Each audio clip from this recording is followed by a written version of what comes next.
everyone, and welcome back for another video.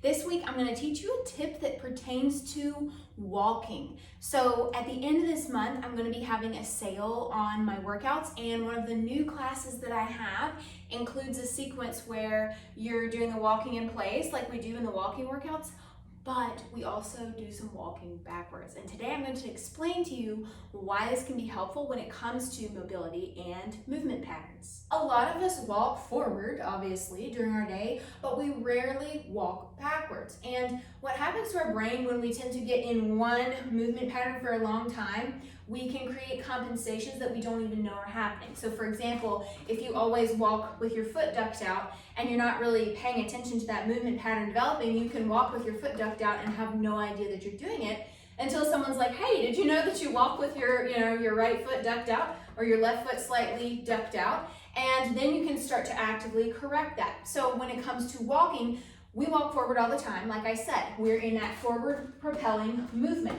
And over time, we can develop compensations such as excessive arching of the back when we are moving. We can kind of do a shoulders forward hunch movement pattern.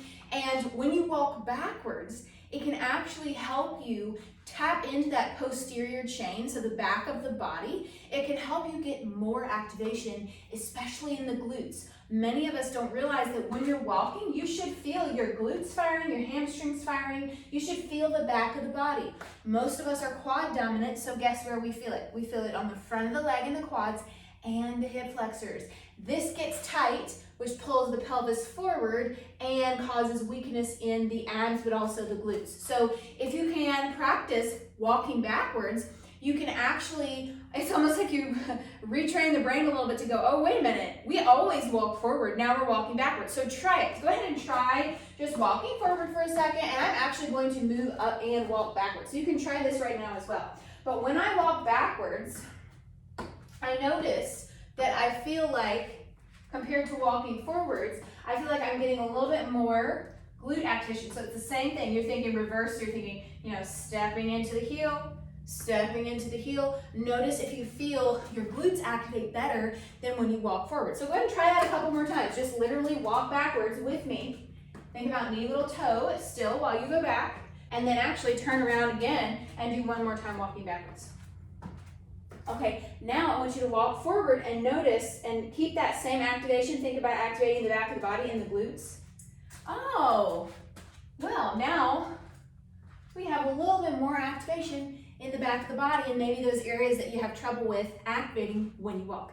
So anytime you feel like you get stuck in your walking, you feel like you're not tuning into the cues and actually getting that activation right, you can do walking backwards and just experiment with that. It looks funny, but it can really be a helpful tool. Well, I hope that this week's video was helpful for you. I'd love to hear your feedback on this. You can comment below. Like I said, I will be having the workouts that include the walking backwards as far as the walking workouts.